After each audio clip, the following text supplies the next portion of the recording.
Law of attraction ನ use ಮಾಡಿಕೊಂಡು ನನಗೆ ಬೇಕಾದಂತ ರಿಸಲ್ಟ್ ಸಿಗುತ್ತಾ? ಲಾ ಆಫ್ ಅಟ್ರಾಕ್ಷನ್ಸ್ ನ ಯೂಸ್ ಮಾಡಿಕೊಂಡು ನನಗೆ ಬೇಕಾಗಿರೋ ಕಾಲೇಜಲ್ಲಿ ಅಡ್ಮಿಷನ್ ಸಿಗುತ್ತಾ? ಲಾ ಆಫ್ ಅಟ್ರಾಕ್ಷನ್ ನ ಯೂಸ್ ಮಾಡಿಕೊಂಡು ನನಗೆ ಬೇಕಾಗಿರೋ ಪರ್ಸೆಂಟೇಜ್ ನನಗೆ ಸಿಗುತ್ತಾ? ಇದೇ ತರ ಪ್ರಶ್ನೆಗಳು ನಿಮ್ಮಲ್ಲಿ ಇದ್ರೆ ಖಂಡಿತ 100% ಸಿಗುತ್ತೆ. ಲಾ ಆಫ್ ಅಟ್ರಾಕ್ಷನ್ ನ ನೀವು ಟೆಕ್ನಿಕ್ಸ್ ನ ನೀವು ಸರಿಯಾಗಿ ಬಳಸ್ಕೊಂಡ್ರೆ ನೀವು ಯಾವುದೇ ಸ್ಟೂಡೆಂಟ್ ಆಗಿದ್ರು ನಿಮಗೆ ಬೇಕಾಗಿರೋ ರಿಸಲ್ಟ್, ನಿಮಗೆ ಬೇಕಾಗಿರೋ ಕಾಲೇಜು, ನಿಮಗೆ ಬೇಕಾಗಿರೋ ಒಂದು ಎಂಟ್ರೆನ್ಸ್ ಎಕ್ಸಾಮ್ ಕ್ಲಿಯರ್ ಆಗೋದ್ರಲ್ಲಿ 100% ಸಂಶಯನೇ ಇಲ್ಲ.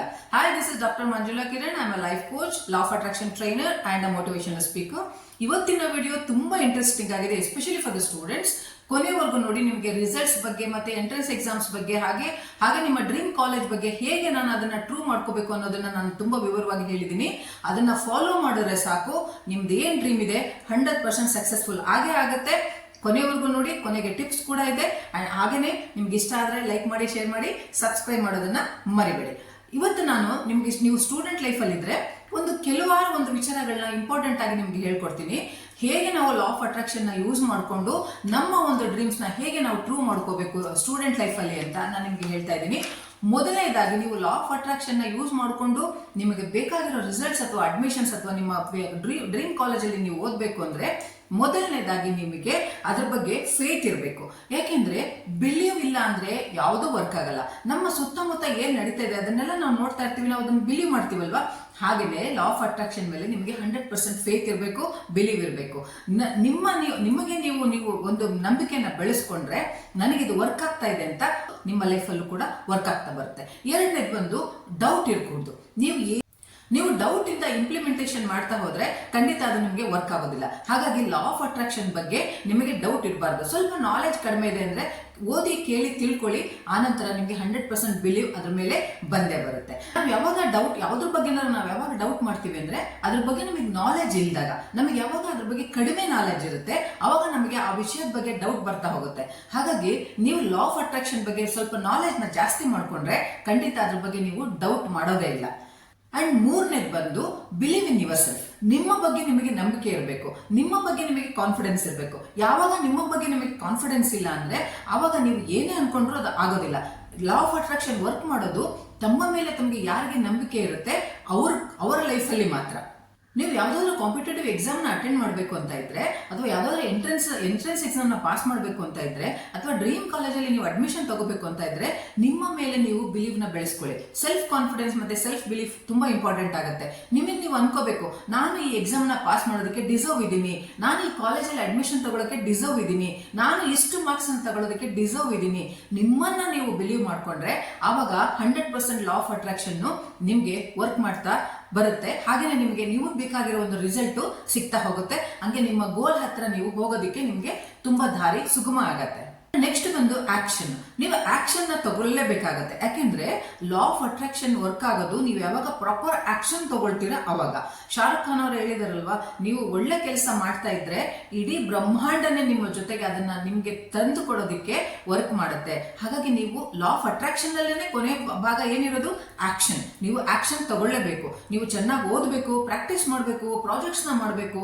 ಹೀಗೆ ನೀವು ಆಕ್ಷನ್ ನ ಪ್ರಾಪರ್ ಆಗಿ ತಗೊಳ್ತಾ ಇದ್ರೆ ಆವಾಗ ನಿಮ್ಮ ಲೈಫ್ ಅಲ್ಲಿ, ನಿಮ್ಮ ಸ್ಟೂಡೆಂಟ್ ಲೈಫ್ ಅಲ್ಲಿ ಲಾ ಆಫ್ ಅಟ್ರಾಕ್ಷನ್ ವರ್ಕ್ ಮಾಡೋದಕ್ಕೆ ಶುರು ಮಾಡುತ್ತೆ. ನೀವು ಆಕ್ಷನ್ ತಗೊಳ್ತಾ ಇದ್ರೆ 100% ನೀವು ಎಫರ್ಟ್ ಆಗ್ತಾ ಇದ್ರೆ ನಿಮಗೇನೆ ಒಳಗಿಂದನೇ ಒಂದು ನಂಬಿಕೆ ಬರಕ್ ಶುರು ಆಗುತ್ತೆ. ಹೌದು, ನಾನು ಎಫರ್ಟ್ ಆಗ್ತಾ ಇದ್ದೀನಿ, ನನಗೆ ಬೇಕಾಗಿರೋ ರಿಸಲ್ಟ್ ಖಂಡಿತ ನನಗೆ ಸಿಗುತ್ತೆ ಲೈಫ್ ಅಲ್ಲಿ, ನನ್ನ ಸ್ಟೂಡೆಂಟ್ ಲೈಫ್ ಅಲ್ಲಿ ಅಂತ ನಿಮ್ ಬಗ್ಗೆ ನಿಮಗೇನೆ ನಂಬಿಕೆ ಬರೋದಕ್ಕೆ ಶುರು ಆಗುತ್ತೆ. ಹಾಗಾಗಿ ನೀವು ಪ್ರಾಪರ್ ಆಕ್ಷನ್ ತಗೊಳ್ಬೇಕಾಗಿರೋದು ತುಂಬಾ ಇಂಪಾರ್ಟೆಂಟ್ ಆಗುತ್ತೆ.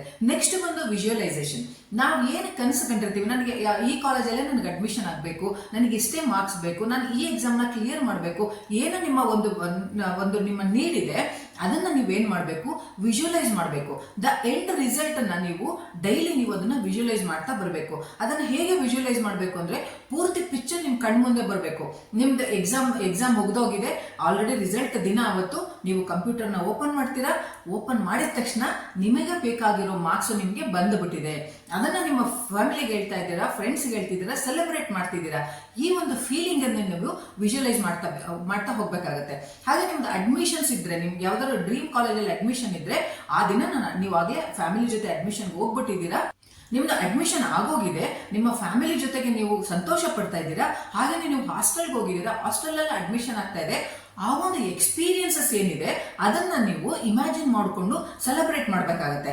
ಹಾಗೇನೆ ನೀವು ಯಾವ್ದಾದ್ರು ಕಾಂಪಿಟೇಟಿವ್ ಎಕ್ಸಾಮ್ ಪಾಸ್ ಮಾಡಬೇಕು, CA ಎಕ್ಸಾಮ್ ಇರ್ಬೋದು ಅಥವಾ ನಿಮ್ದು IPS ಇರ್ಬೋದು, IAS ಇರ್ಬೋದು, ಆಲ್ರೆಡಿ ಅದನ್ನ ಪಾಸ್ ಮಾಡ್ಬಿಟ್ಟಿದ್ದೀರಾ. ಆ ಒಂದು ಎಮೋಷನ್ಸ್, ಆ ಫೀಲಿಂಗ್ಸ್ ನ, ಸೆಲೆಬ್ರೇಷನ್ಸ್ ನ ನೀವು ನಿಮ್ಮ ಇಮ್ಯಾಜಿನೇಷನ್ ಅಲ್ಲಿ ಅದನ್ನ ಪಿಕ್ಚರೈಸ್ ಮಾಡಿಕೊಂಡು ಅದನ್ನ ವಿಜುವಲೈಸ್ ಮಾಡಿ ಫ್ಯಾಮಿಲಿ ಜೊತೆ, ಫ್ರೆಂಡ್ಸ್ ಜೊತೆ ಅದನ್ನ ಸಂತೋಷವಾಗಿ ಸೆಲೆಬ್ರೇಟ್ ಮಾಡ್ತಾ ಇರೋ ತರ ನೀವು ವಿಜುವಲೈಸ್ ಮಾಡ್ಬೇಕಾಗತ್ತೆ. ಯಾವಾಗ ಮಾಡ್ಬೇಕು ಅಂದ್ರೆ, ನೀವು ಬೆಳಗ್ಗೆ ಮಾರ್ನಿಂಗ್ ನೀವು ಎದ್ದೇಳ್ತಿರಲ್ವಾ, just before wake up and night ನೀವು ಮಲ್ಗಕ್ಕಿಂತ ಬಿಫೋರ್ ಯು ಸ್ಲೀಪ್. ಯಾಕೆ ಅಂದ್ರೆ ಆ ಟೈಮಲ್ಲಿ ನಿಮ್ಮ ಸಬ್ ಕಾನ್ಶಿಯಸ್ ಮೈಂಡು 100% ಆಕ್ಟಿವ್ ಆಗಿರುತ್ತೆ. ಆ ಟೈಮಲ್ಲಿ ನೀವು ಏನೇ ಸಬ್ ಕಾನ್ಶಿಯಸ್ ಮೈಂಡ್ ನ ಒಳಗಡೆ ಹಾಕಿದಾಗ ಅದು ನಿಮ್ಮ ಸಬ್ ಕಾನ್ಶಿಯಸ್ ಮೈಂಡು ಪ್ರೋಗ್ರಾಮಿಂಗ್ ಆಗೋದಕ್ಕೆ ಶುರು ಆಗುತ್ತೆ. ನಿಮ್ಮ ನೀವು ಡ್ರೀಮ್ ಏನ್ ಕಾಣ್ತಾ ಇದ್ದೀರಾ ಅದು ರಿಯಾಲಿಟಿಗೆ ಕನ್ವರ್ಟ್ ಆಗೋದಕ್ಕೆ ಈಸಿ ಆಗುತ್ತೆ. ಹಾಗಾಗಿ ನಿಮ್ದು ಏನೇ ಡ್ರೀಮ್ ಇದ್ರೂ ಅದನ್ನ ವಿಜುವಲೈಸ್ ಮಾಡಬೇಕು. ವಿಜುವಲೈಸ್ ಮಾಡ್ತಾ ಅದು ರಿಯಾಲಿಟಿಗೆ ಕನ್ವರ್ಟ್ ಆಗೋದಕ್ಕೆ ತುಂಬಾ ನಿಮ್ಗೆ ಈಸಿ ಆಗುತ್ತೆ. ನೆಕ್ಸ್ಟ್ ಬಂದು ಮಿರರ್ ಟೆಕ್ನಿಕ್. ಮಿರರ್ ಟೆಕ್ನಿಕ್ ಅಂದ್ರೆ ನೀವು ಕನ್ನಡಿ ಮುಂದೆ ನಿಂತ್ಕೊಂಡು ನಿಮ್ ಬಗ್ಗೆ ನೀವೇ ಒಳ್ಳೆಯದನ್ನ ಮಾತಾಡ್ಕೊಳ್ಳೋದು. ಅಂದ್ರೆ ಓರಲ್ ಅಫರ್ಮೇಷನ್ಸ್.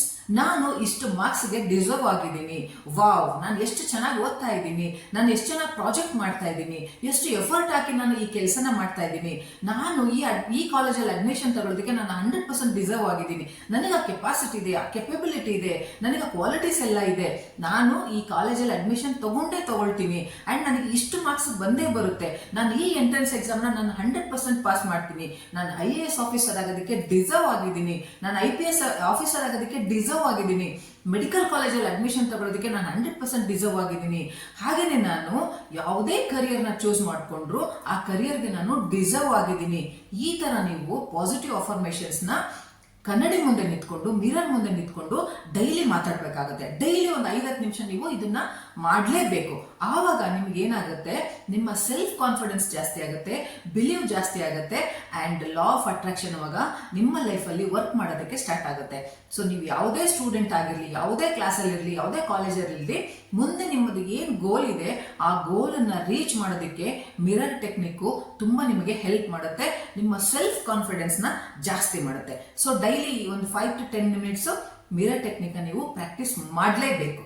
ಅಂಡ್ ನೆಕ್ಸ್ಟ್ ಬಂದು ಗ್ರಾಟಿಟ್ಯೂಡ್ ಪ್ರಾಕ್ಟೀಸ್ ತುಂಬಾ ಇಂಪಾರ್ಟೆಂಟ್ ಲೈಫಲ್ಲಿ. ಯಾಕೆಂದ್ರೆ ಈಗಾಗಲೇ ನಿಮ್ಮ ಹತ್ರ ಇರೋದಕ್ಕೆ ನಿಮಗೆ ಗ್ರಾಟಿಟ್ಯೂಡ್ ಇಲ್ಲ, ಥ್ಯಾಂಕ್ಫುಲ್ ಇಲ್ಲ ಅಂದ್ರೆ ಯೂನಿವರ್ಸ್ ಟೆಸ್ಟ್ ಮಾಡುತ್ತೆ. ಈ ಮಗುಗೆ ನಾನು ಇಷ್ಟೆಲ್ಲ ಕೊಟ್ಟಿದ್ದೀನಿ, ಆದ್ರೂ ಅವನು ಗ್ರೇಟ್ಫುಲ್ ಆಗಿಲ್ವಲ್ಲ, ನನಗೆ ಥ್ಯಾಂಕ್ಸ್ ಹೇಳ್ತಿಲ್ವಲ್ಲ, ಮತ್ತೆ ಇನ್ನೊಂದು ಜಾಸ್ತಿ ನೀವು ಕೊಡ್ಬೇಕಾ ಬೇಡವಾ ಅಂತ ಯೋಚನೆ ಮಾಡುತ್ತೆ. ಅದೇ ನೀವು ನಿಮ್ಮ ಹತ್ರ ಇರೋದಕ್ಕೆ ಈಗಾಗಲೇ ನೀವು ತುಂಬಾ ಗ್ರೇಟ್ಫುಲ್ ಆಗಿದ್ರೆ, ನೀವು ಗ್ರಾಟಿಟ್ಯೂಡ್ ನ ನೀವು ಪ್ರಾಕ್ಟೀಸ್ ಮಾಡ್ತಾ ಇದ್ರೆ ಯೂನಿವರ್ಸ್ಗೆ ತುಂಬಾ ಸಂತೋಷ ಆಗುತ್ತೆ. ಇಷ್ಟಕ್ಕೆ ಇಷ್ಟೊಂದು ಖುಷಿ ಪಡ್ತಾ ಇದೆ ಈ ಮಗು, ನಾನು ಇನ್ನೂ ಜಾಸ್ತಿ ಕೊಟ್ರೆ ತುಂಬಾ ಸಂತೋಷ ಪಡ್ಬಹುದಲ್ವಾ ಅಂತ ನಿಮಗೆ ಇನ್ನೂ ಜಾಸ್ತಿ ಕೊಡ್ತಾ ಹೋಗುತ್ತೆ. ಹಾಗಾಗಿ ನೀವು ಡೈಲಿ 5 to 10 ಥಿಂಗ್ಸ್ ನೀವು ಆಲ್ರೆಡಿ ನಿಮ್ಮ ಹತ್ರ ಏನಿದೆ ಅದನ್ನ ನೀವು ಬರಬಿಟ್ಟು ಅದನ್ನ ಪ್ರಾಕ್ಟೀಸ್ ಮಾಡಬೇಕು. ಥ್ಯಾಂಕ್ಫುಲ್ ಹೇಳ್ಬೇಕು, ಗ್ರೇಟ್ಫುಲ್ ಇರ್ಬೇಕು. ನೀವು ನಿಮ್ಮ ಹತ್ರ ಆಲ್ರೆಡಿ ಇರೋದಕ್ಕೆ ನೀವು ಥ್ಯಾಂಕ್ಫುಲ್ ಆಗಿ ಥ್ಯಾಂಕ್ಸ್ ಹೇಳ್ತಾ ಇದ್ರೆ ನಿಮಗೆ ಇನ್ನ ನಿಮ್ಮ ಲೈಫಲ್ಲಿ ಅಬಂಡೆನ್ಸ್ ಕ್ರಿಯೇಟ್ ಆಗ್ತಾ ಹೋಗುತ್ತೆ, ನೀವು ಅಬಂಡೆಂಟ್ ಆಗ್ತಾ ಹೋಗ್ತೀರಾ. ಹಾಗಾಗಿ ಈ ಎಲ್ಲಾ ಟೆಕ್ನಿಕ್ಸ್ ನ ನೀವು ಯೂಸ್ ಮಾಡ್ತಾ ಇದ್ರೆ, ಪ್ರಾಕ್ಟೀಸ್ ಮಾಡ್ತಾ ಇದ್ರೆ 100% ನೀವು ನಿಮ್ಮ ಎಕ್ಸಾಮ್ ಕ್ಲಿಯರ್ ಆಗುತ್ತೆ, ನಿಮಗೆ ಬೇಕಾಗಿರೋ ಪರ್ಸೆಂಟೇಜ್ ಬರುತ್ತೆ, ನಿಮಗೆ ಬೇಕಾಗಿರೋ ಕಾಲೇಜಲ್ಲಿ ಅಡ್ಮಿಷನ್ ಸಿಗುತ್ತೆ. ನೀವು CA ಮಾಡಬೇಕು ಅಂತ ಇದ್ದೀರೋ, IPS ಮಾಡಬೇಕು ಅಂತಿದ್ದೀರೋ, IAS ಮಾಡಬೇಕು ಅಂತಿದ್ದೀರೋ, ಮೆಡಿಕಲ್ಗೆ ಹೋಗ್ಬೇಕು ಅಂತಿದ್ದೀರೋ, ಇಂಜಿನಿಯರಿಂಗ್ ಹೋಗ್ಬೇಕು ಅಂತಿದ್ದೀರೋ, ನೀವು ಯಾವುದೇ ಪ್ರೊಫೆಷನ್ಗೆ ಹೋಗ್ಬೇಕು ಅಂತ ಇದ್ರು ಈ ಒಂದು ಟೆಕ್ನಿಕ್ಸ್ ನ ಯೂಸ್ ಮಾಡ್ಕೊಳ್ಳಿ. ನಿಮಗೆ 100% ರಿಸಲ್ಟ್ ಬಂದೇ ಬರುತ್ತೆ. ಅಟ್ಲೀಸ್ಟ್ ಒಂದು 30 days ನೀವು ಇದನ್ನ ಪ್ರಾಕ್ಟೀಸ್ ಮಾಡಿ. ಆಮೇಲೆ ನನಗೆ ಕಮೆಂಟ್ ಮಾಡಿ ಈ ವಿಡಿಯೋದಲ್ಲಿ ನೀವು ಏನನ್ನ ನೀವು ವಿಶ್ ಮಾಡಿದ್ರಿ, ನೀವು ಹೇಗೆ ಪ್ರಾಕ್ಟೀಸ್ ಮಾಡಿದ್ರಿ, ಏನನ್ನ ಅಟ್ರಾಕ್ಟ್ ಮಾಡಿದ್ರಿ ಅಂತ 30 days ಮಾಡಿ ನೋಡಿ, ನನಗೆ ಕಮೆಂಟ್ ಮಾಡಿ. ನೆಕ್ಸ್ಟ್ ವಿಡಿಯೋದಲ್ಲಿ ಮೀಟ್ ಮಾಡ್ತೀನಿ. ಬಾಯ್.